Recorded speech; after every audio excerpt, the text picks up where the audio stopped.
striving to become Britain's equal, with Austria, France, Italy and Russia also making similar attempts. ठीक है, अब यहाँ पर देखिए सबसे जो बड़ा फैक्टर बोला जा सकता है, ठीक है, जो मेन फैक्टर था या पॉजिटिव फैक्टर जो था वो यहाँ पर इकोनॉमिक जो रिक्वायरमेंट्स होती हैं, ठीक है, किसी भी कंट्री की जो इकोनॉमिक रिक्वायरमेंट्स रहती हैं वो था सबका, बोला जा सकता है कि वो था आपका पॉजिटिव फैक्टर था।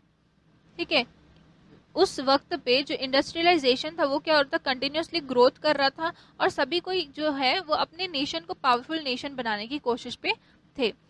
और क्योंकि प्रोसेस ऑफ इंडस्ट्रियलाइजेशन जो था वो, ठीक है, वहां पर आपका ब्रिटेन में हुआ था, 19th सेंचुरी के आसपास में स्टार्ट हो चुका था, तो जर्मनी जो था वो ब्रिटेन के इक्वल में आने की कोशिश कर रहा था और ऑस्ट्रिया, फ्रांस, इटली, रशिया, ये सभी जो कंट्रीज थी वो क्या कर रहे थे, अटेम्प्ट कर रहे थे कि वो ब्रिटेन को क्या कर सके, मींस इंडस्ट्रियलाइजेशन के रिस्पेक्ट में वो ब्रिटेन के इक्वल आ सके। नेक्स्ट देखिए, industrialisation required mineral resources, large markets and colonies, so there was a fierce competition between countries to gain control of mineral rich regions in Europe and around the world. The older industrial countries like Britain had established their control over many regions. The newer industrializing countries wanted to capture these regions from Britain and other weaker countries. For example, Germany attacked France in 1871 and captured the mineral rich Alsace-Lorraine region. It also annexed Polish territory. ठीक है, अब देखिए यहाँ पर, अब अगर आपको industrialisation, ठीक है, किसी भी कंट्री, कोई भी कंट्री जब इंडस्ट्रियलाइजेशन बिगिन करती है तो उनको मिनरल रिसोर्स की रिक्वायरमेंट होती है। ठीक है, मिनरल रिसोर्स मींस जो बेसिक जो चीजें इंडस्ट्रियलाइजेशन के लिए लगेगी उनकी जो उसको कहा जाता है आपका मिनरल रिसोर्स। ठीक है, सपोज कर लेते हैं कि कोई किसी को भी अगर एक पेन बनाना है, ठीक है, तो पेन बनाने के लिए जो जो चीजें की रिक्वायरमेंट होगी वो आपका क्या यहाँ पर होगा, रिसोर्स होगा। ठीक है, अब मिनरल रिसोर्स यहाँ पर इसलिए कहा गया है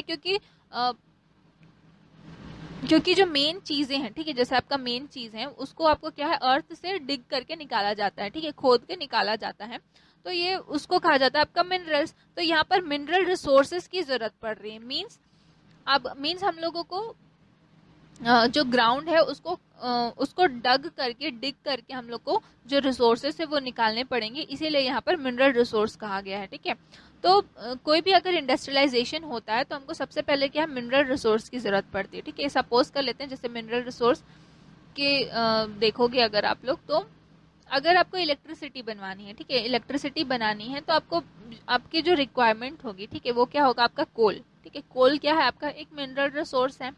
या फिर सपोज कर लीजिए कि अगर आपको स्टील बनाना है तो स्टील बनाने के लिए जो आपको रिक्वायरमेंट है वो क्या रहेगा, जिंक हो गया, कॉपर हो गया, कोल, लाइम। ठीक है, तो लाइम हो गया, ठीक है, लाइम जो स्टील में आपको क्या है, ये सारी चीजों की जो रिक्वायरमेंट्स होती है वो आपका क्या है, आपको अर्थ को डिग करके ही आप निकाल पाएंगे। ठीक है, तो अर्थ को डिग करके ही मिनरल रिसोर्स हमको मिल पाएंगे,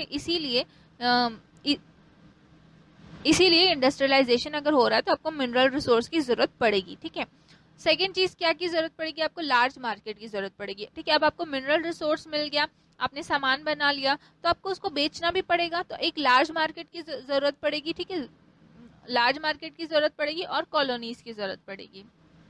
ठीक है, तो ये चीज क्या है, इंडस्ट्रियलाइजेशन की बेसिक रिक्वायरमेंट्स है। अगर कोई भी कंपटीशन, ठीक है, कोई भी कंट्री जो है कंपटीशन कर रही है, फियर्स कंपटीशन अगर चल रहा है किसी भी कंट्री के बीच में कि वो मिनरल रिच रीजन्स में, ठीक है, उस वक्त पे यहाँ पर आपको बताया जा रहा है कि उस वक्त पे बहुत ज्यादा कंपटीशन चल रहा था कंट्रीज के बीच में, ताकि वो जो मिनरल रीजन है यूरोप का और पूरे वर्ल्ड में जो मिनरल रीजन है जहाँ पर बहुत ज्यादा मिनरल्स पाए जाते हैं, उस जगह को क्या कर सके, उस जगह का कंट्रोल जो है वो कोई एक कंट्री या हर एक कंट्री जो है वो क्या चाहती थी कि उनके पास में मिनरल रिसोर्सेज की कमी ना हो, और जहां भी मिनरल रिसोर्स उनको मिलते थे तो वो उस कंट्री को कैप्चर करने की कोशिश करते थे। ठीक है, एग्जाम्पल के तौर पे ब्रिटेन, ठीक है, ब्रिटेन को पता था, ब्रिटेन जब यहाँ ये जो जगह है, ठीक है, आपका इंडिया जो है वहां पर उनको सारी रिक्वायरमेंट्स फुलफिल हो गई थी। ठीक है, और ब्रिटेन ने और भी बहुत सारे जगह पे अपनी कॉलोनीज बनाई थी, वहां से कुछ बाकी के रिक्वायरमेंट्स उसके पूरे हो रहे थे। ठीक है, तो इस तरीके से किसी भी जगह पर आप क्या कर लेंगे, कैप्चर कर लेंगे, तो वहां के जो रिसोर्सेज होंगे उनको जिस कंट्री ने कैप्चर किया है, ठीक है, जिस कंट्री ने, जैसे हमारे रिसोर्सेज का यूज किसने किया होगा, तो ब्रिटेन ने हमारे रिसोर्सेज का यूज वहां पर किया होगा।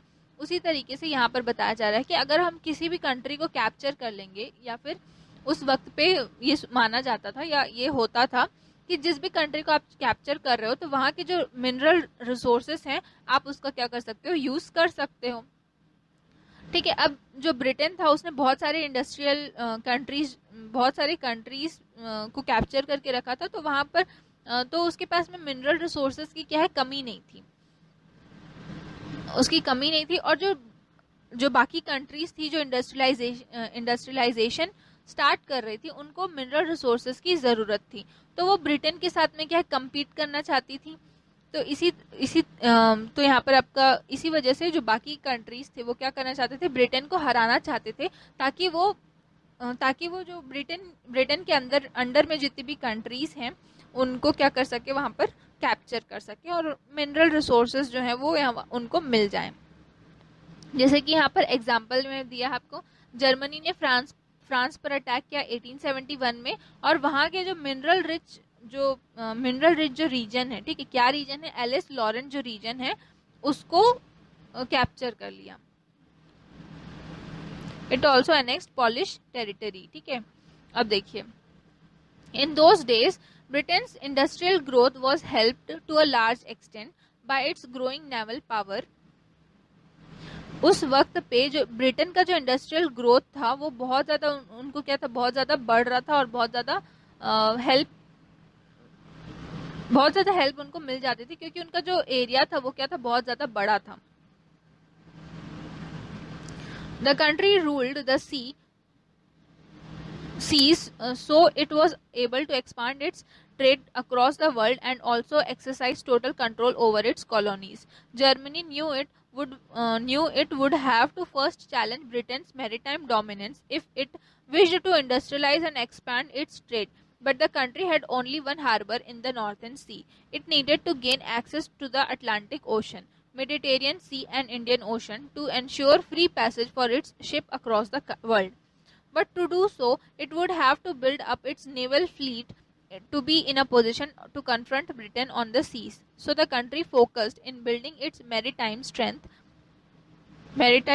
even as it kept expanding its territorial boundaries and sphere of influence. ठीक है, अब देखिए यहाँ पर ब्रिटेन के पास में जो थे वो काफी उनके पास में काफी नेवल फ्लीट अवेलेबल थी, मींस वो शिप्स के थ्रू क्या करते थे, ट्रेड करते थे, और उनके पास में बहुत जगह पे क्योंकि उन्होंने बहुत सारे कंट्रीज को अपने बहुत सारी कंट्रीज के ऊपर उनका कंट्रोल था, तो बहुत अलग अलग जगह पे उन्होंने नेवल बेस जो है वो बना के रखा था। ठीक है, अब जर्मनी ये चीज जानता था कि अगर उसको इंडस्ट्रियलाइज करना है, अगर अपनी कंट्री को इंडस्ट्रियलाइजेशन करना है, अपना ट्रेड को एक्सपांड करना है, तो सबसे पहले उसको ब्रिटेन के मैरीटाइम जो डोमिनेंस था उसको क्या करना पड़ेगा, चैलेंज करना पड़ेगा।